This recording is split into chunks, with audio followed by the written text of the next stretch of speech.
पीता शराब है और कहता है कि नशा खराब है। पीता शराब है और कहता है कि नशा खराब है। खुद कुछ करता नहीं और कहता है कि किस्मत खराब है। पीता शराब है और कहता है कि नशा खराब है। खुद कुछ करता नहीं और कहता है कि किस्मत खराब है। यहाँ हर एक आदमी की यही कहानी है। यहाँ हर एक आदमी की यही कहानी है कि कमियां खुद में हैं और कहता है कि ज़माना ख़राब है। कमियां खुद में हैं और कहता है कि ज़माना ख़राब है। नमस्ते रिकॉर्डिंग क्लब, मैं आरसी संदीप हाजिर हूँ पूरे 48 घंटों के बाद the story of recording club part 345 लेकर के। और मुझे लगता है ये पंक्तियाँ तो मुझ पर ही फिट बैठती हैं सबसे ज़्यादा। 2 दिन मित्रों मैंने इंतज़ार किया कि जिसके लिए इतने प्यार से, इतनी मिन्नतें करके, इतनी मेहनत करके आप सबसे निवेदन किया था कि शायद the story of recording club part 344 को आप लोग सुनेंगे, मगर मात्र 34 व्यूज़ पूरे 2 दिनों में। वाह क्या बात है। तो इसीलिए मुझे लगता है कि मुझ में ही कमी है, ज़माना ख़राब थोड़ी है। तभी तो मैंने कहा ना, यहाँ हर एक आदमी की यही कहानी है कि कमियाँ खुद में और कहता है ज़माना ख़राब है। मुझे लगता है कि शायद मुझे ही अपने अंदर सुधार करना चाहिए इससे पहले कि मैं आप सबको दोष दूँ। खैर, पता नहीं ये कमियां कब जा कर के ठीक होंगी मेरी। बहरहाल कहानी का सिलसिला तो आगे बढ़ाना ही है। हालांकि आप लोग कहेंगे कि तुम्हें कहा किसने भाई, कहानी के लिए क्या ज़रूरत है। बात तो ठीक है आपकी, लेकिन इस बात पर तो मैं सिर्फ इतना ही कहूँगा कि किसी दिन आप लोग ही कहेंगे कि यार ये ज़रूरी था। तो चलिए, बात चल रही थी हमराही की। राजा राम जी की कहानी मैंने सुनाई आपको, और राजा राम जी ने भी लगता है स्टोरी सुनी नहीं, वरना वो शायद कंफर्म करते ग्रुप में आकर के। अब मुझे ही लगता है कहना पड़ेगा कि भाई हमने तो बोल दिया, आपके कहने के अनुसार आपने जो फ़ोन करके हमें सूचना दी, सच्चाई क्या है और भी ज़्यादा आप ही बताइए। अब बहरहाल हमराही का 70वां एपिसोड, ये तो 69वां था ना, 70वां एपिसोड जो रिकॉर्ड हुआ था वो सुनील भारद्वाज जी के साथ रिकॉर्ड हुआ था। नारनौल हरियाणा के हमारे साथी हैं। इनसे भी परिचय लगभग 7-8 साल पुराना है, और मिले कभी नहीं है, लेकिन बस मेरे लिए तो 90% लोग ऐसे ही हैं जिनसे मैं मिला कभी नहीं हूँ जीवन में। सुनील जी से भी मैंने ही निवेदन किया था आगे होकर के कि भाई सुनील जी आइए, आपने पीएचडी कर ली है, आप लिखते भी हैं कविताएं वगैरह, तो मुझे लगता है आपके पास समाज को देखने का एक अपना ही नज़रिया है, तो बहुत कुछ आप बता सकते हैं। सुनील जी तैयार हो गए किस्मत से। अभी जब से पिछले दिनों आप लोगों ने, या मुझे भी थोड़ा सेल्फ मोटिवेशन मिला हमराही को लेकर के, तो 20 दिन से मैं एक परिवार से कोशिश में लगा हुआ था। तो 2 दिन बाद, 4 दिन बाद, 2 दिन बाद, 4 दिन बाद ऐसे ही चल रहा था। फाइनली आज मुझे जवाब मिला, मतलब आज की डेट डिसाइड हुई थी कि आज हमराही रिकॉर्ड करना है, लेकिन फाइनली मुझे आज ये कहा गया कि फ़िलहाल पति पत्नी में से एक व्यक्ति तैयार नहीं है कार्यक्रम के लिए। तो मैंने कहा चलिए कोई बात नहीं, इंतज़ार करेंगे हम। तो ऐसा होता है दोस्तों, ये कारण है दरअसल हमराही को नहीं लाने का। और फिर जब कहीं से ना मिलती है ना, तो मन में ऐसा लगता है यार कि फिर प्रयास किया जाए अथवा नहीं किया जाए। हमराही कार्यक्रम को लेकर के एक मज़ेदार बात ये है दोस्तों कि इसका 71वां एपिसोड भी मैंने रिकॉर्ड किया था, लेकिन रिकॉर्डिंग क्लब यूट्यूब चैनल पर अभी तक 70 प्रोग्राम ही हैं मात्र। 71वां प्रोग्राम नहीं है।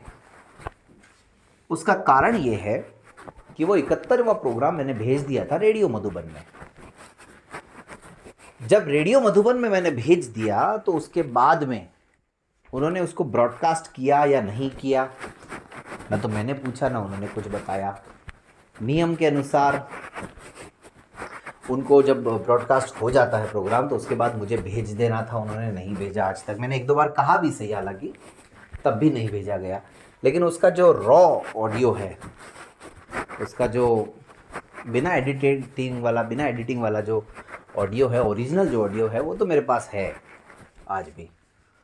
तो मुझे ऐसा लगता है कि उसमें मैं ही एडिटिंग करके कुछ करा के किसी दिन समय मिलेगा तो आप सबके लिए अपलोड करूंगा रिकॉर्डिंग क्लब यूट्यूब चैनल पर। हालांकि बाद के ये 3-4 प्रोग्राम्स जो हैं उनको इतना रिस्पांस नहीं मिला जितना कि मिलना चाहिए था। अदरवाइज़ अगर एकाध प्रोग्राम को छोड़ दिया जाए तो हमराही के का शायद ही कोई एपिसोड होगा जिसको 300 से कम व्यूज़ मिले हैं, और ये ऐसा पहला प्रोग्राम है रिकॉर्डिंग क्लब के यूट्यूब चैनल पर। ये तो इससे जुड़ी हुई बातें मैं आप सबको बता रहा हूँ। सुनील जी के साथ प्रोग्राम तो ठीक हुआ, लेकिन वही है कि महिला की उपस्थिति थोड़ी ज़्यादा नहीं रह पाई, और कुछ ऐसी बातें भी मुझे याद आ रही हैं अब कि मतलब जाना था चीन और पहुंच गए जापान टाइप का मामला था। बातें मतलब सवाल कुछ किया जा रहा है, जवाब कुछ आ रहा है। उनकी वाइफ ने जब इंट्रोडक्शन देना शुरू किया तो काफ़ी लंबा इंट्रोडक्शन, ऐसी बातें, बिल्कुल दिन, तिथि, महीना, साल, समय सब कुछ बताना शुरू कर दिया उन्होंने। मैं बार बार उनको इशारा करता गया कि ऐसे नहीं, ऐसे नहीं, ऐसे, मगर समझाऊं कैसे चलते कार्यक्रम में।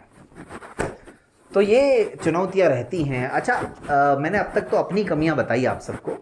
रेडियो मधुबन पर जितने भी प्रोग्राम प्रसारित होते हैं, इसमें एक कमी छोटी सी रेडियो मधुबन वालों की भी रही है कि पिछले साल 2 साल से ऐसा हो रहा है दोस्तों कि मैं चाहे मन की आंखों से का प्रोग्राम भी उनको बना करके भेजता हूँ ना, तो वो वापस जो मुझे समझौता था कि भाई भेजेंगे, उसमें उनकी तरफ से थोड़ी कोताही रहती है। जब तक मैं 10 बार ना कह दूँ तब तक वो प्रोग्राम मेरे पास आता नहीं है।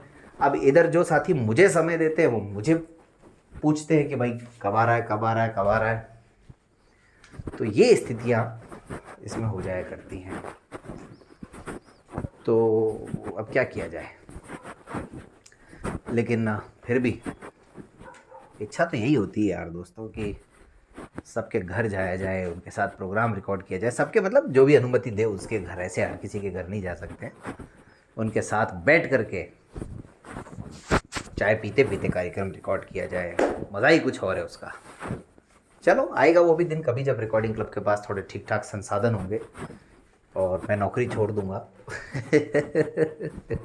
उसके बाद ऐसा भी हो सकता है, लेकिन मैं नौकरी तो मुश्किल ही छोड़ूंगा वैसे, क्योंकि इतनी भी अच्छी स्थिति नहीं आएगी कि जो है मैं अपनी नौकरी को ही दाव पर लगा दूं। वैसे भी बहुत कुछ तो दाव पे लगा ही दिया है, अब कम से कम जो जॉब है उसको तो ईमानदारी से करूं। और ईमानदारी से याद आया दोस्तों, एक बात है, इस कहानी के माध्यम से शेयर कर दूं आप सबके साथ। मेरे स्कूल को लगभग बने हुए 76 साल हो गए हैं, 76 ईयर्स, जहां मैं अभी पोस्टेड हूं। और बिल्कुल ठेठ ग्रामीण अंचल है। मैंने भी ज्वाइनिंग से पहले कभी उस गांव का नाम नहीं सुना था, बहुत लोगों ने नहीं सुना है, अजमेर के नज़दीक ही, लेकिन डिस्ट्रिक्ट चेंज हो जाता है। तो कई बार देखने में आता था कि बच्चों की आँखों की मतलब रोशनी या तो कम है या फिर प्रॉपर केयर नहीं की गई, ध्यान नहीं दिया गया। तो 2-3 बच्चे ऐसे नज़र में आए। क्लास टीचर्स ने मुझे बताया कि सर हमने घर वालों को समझा दिया, लेकिन ना तो इन्होंने चेकअप कराया कुछ और। फिर मैंने फ़ोन किया, थोड़ा ज़ोर दे करके उनके फादर को बोला, फिर बड़ी मुश्किल से वो ले गए चेकअप कराने। तो उन बच्चों के किसी के 3 नंबर का, किसी के 4 नंबर का, किसी के 2.5 नंबर का चश्मा निकल गया। अब यहाँ से दिमाग में एक आइडिया आया कि यार क्यों ना इन बच्चों के लिए थोड़ी सी मेहनत करके अगर आँखों का कैंप ही लगवा दिया जाए। भगवान करे कि कोई भी ना निकले, किसी को भी कोई कमी ना निकले, लेकिन एक बार तसल्ली तो कम से कम हो जाएगी कि हाँ भाई अत्याधुनिक मशीनों से बच्चों की आंखें टेस्ट हो गई। और आजकल आप जानते हैं आजकल क्या, ये जब से कोविड आया, जब से स्क्रीन टाइम बढ़ा, तब से स्थितियाँ सबकी बड़ी गंभीर हैं। काफ़ी लोग आजकल चश्मे वाले मिल जाएंगे आपको किसी भी क्लास में। प्राइवेट स्कूल्स में भी लगभग 25-30% बच्चे मुझे लगता है ऐसे मिल ही जाएंगे जो जिनके चश्मा लगा हुआ है। तो ये पहल की, और ये पहल चल रही है लगभग फरवरी महीने से कोशिश चल रही है दोस्तों। और मुझे बताते हुए बहुत अच्छा लग रहा है कि अब 16 अप्रैल को फाइनली मेरे स्कूल में पहली बार आँखों का कैंप ऑर्गेनाइज़ किया जा रहा है सार्वजनिक रूप से। और सभी बच्चों की आँखों की, पहली से 12वीं तक के सभी बच्चों को बुला करके उनकी आई टेस्ट कराएंगे हम लोग। और इतना ही नहीं, गांव की जो महिलाएं हैं उनकी भी आँखों की जांच कराएंगे, प्लस जो बुज़ुर्ग हैं, सीनियर सिटीजन्स जो जितने भी हैं, उनकी भी आँखों की चेकअप कराएंगे। तो ये एक अच्छी मेरे लिए बात थी। मुझे भी लगा कि वहाँ जा कर के कुछ तो ठीक काम कर पाया मैं।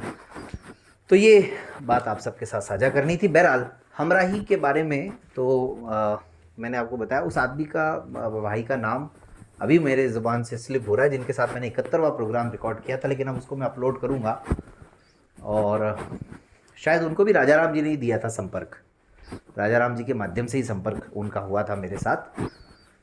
अब मैं आपको बताऊंगा अगले कार्यक्रम में कि इस रेडियो मधुबन के साथ काम करने से, वैसे तो बीच बीच में भी मैं बताता रहा हूँ, लेकिन मुझे व्यक्तिगत तौर पर भी रिकॉर्डिंग क्लब के लिए भी किस किस तरह से काफ़ी अलग अलग मंचों पर जाने का अवसर मिला, और कौन कौन सी ऐसी ख़ास उपलब्धियाँ रहीं जो रेडियो मधुबन के माध्यम से कोई भी कार्यक्रम करते हुए रही हैं। तो ये मैं बताऊंगा आपको अगले प्रोग्राम में। तब तक इंतज़ार कीजिए। आज के लिए इतना ही। बहुत बहुत धन्यवाद।